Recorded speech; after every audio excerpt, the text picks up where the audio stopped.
And another Australian crew here in this race, the Double Sculls Challenge Cup. McGuinness and Reinhard of Rowing Australia in the buck station on the right-hand side of your screen.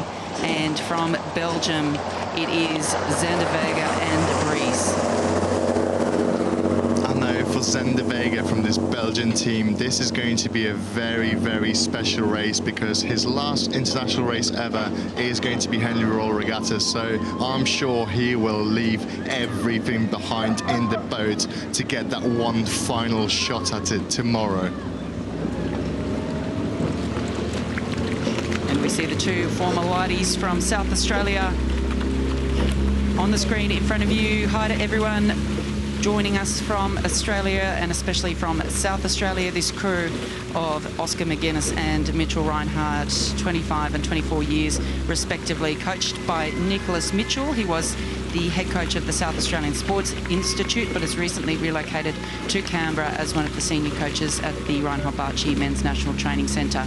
So South Australian outfit looking pretty handy at this point in the race, Peter.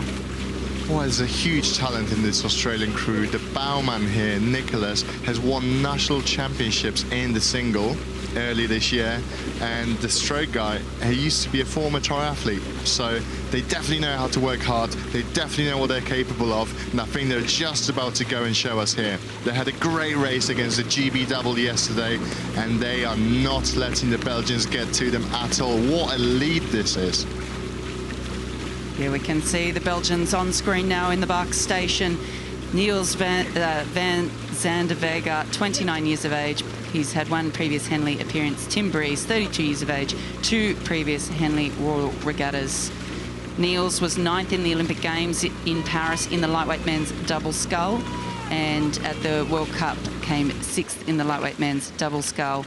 And Tim, of course, was 4th in the Olympic Games in 2024 in the men's single scull. So an incredibly experienced and strong combination from Belgium. But what a start here from the Australians. No respect given as they're going to take this race by the scruff of the neck. They don't care who's in that boat next to them. All they know is they want to cross the boat over the line first. And I absolutely love that about Henley Royal Regatta. You just want to get that out in front. This is not 6-lane racing. It's side by side. It's 1v1. It's so gladiatorial, and it's all about breaking your opponents psychologically. And Australians are doing this so well here. They're the national champions in the double also from earlier this year. And it doesn't matter that they're lighties against the heavyweights. They are going for it in any condition. Well, they've no doubt gone out to send a message early and to get clear water. They'll have to make sure that they settle into that race rhythm now. It looks pretty measured. The boat is really just humming along pretty nicely, but they will have worked hard to get that early lead. Are they going to be able to keep it together? Oh, it looked like maybe a little correction there from the Australian double, just a little falter perhaps. Perhaps there was a little crab or a steering adjustment there, but they're back moving again, and they're going to come under threat through the middle section of the race from the Belgians, so they've got to keep their heads on them here and stay relaxed. I saw a little look from the Belgian bowman here, looking at where the Aussies are. I think the Belgians are definitely going to want to not let them go without a fight here. And look at them, just how hard they're working here. They're very determined, and I believe that looks like a rate of about 40 strokes a minute. So to do that in the middle of the course, oh, they are just going for it, aren't they? Yeah, we get a great shot on both crews here, and it looks as though the Belgians have stepped. They're looking to attack. They're very close to those booms, so they're going to have to correct their course there, and we see them start to drift towards the centre. To me, the Australians just look a little bit better matched together, just really in sync with the bodies, with the arms, with the oars, so they're really working quite nicely together here.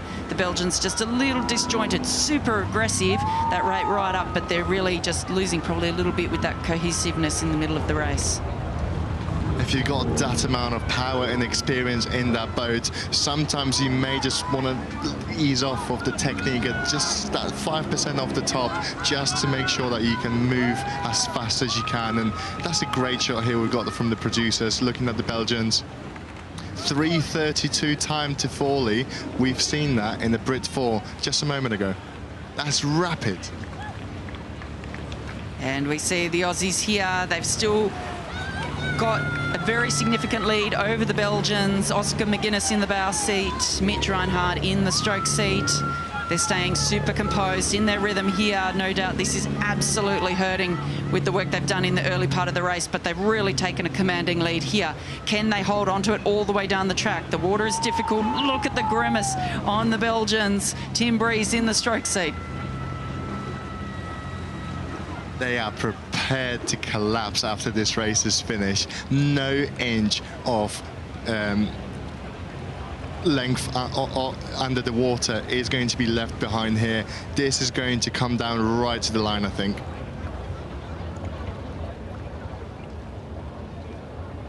A lovely shot there, looking back at the Australians. And it almost looks like a single sculler, doesn't it, Peter, for a moment there? Those blades, their bodies, their heads, just in perfect unison. The Australians are known for their incredible rowing technique. As an athlete, I used to look at their technical model and try and copy it, because what they do, I would just classify as poetry. We'll take that. Thanks, Peter. But the crew's coming down towards the enclosures now, so there is not much time left in this race. Do the Belgians have a response from that commanding lead from the Australians? We see a little steering correction there. You can just see the bow ball coming towards us on screen.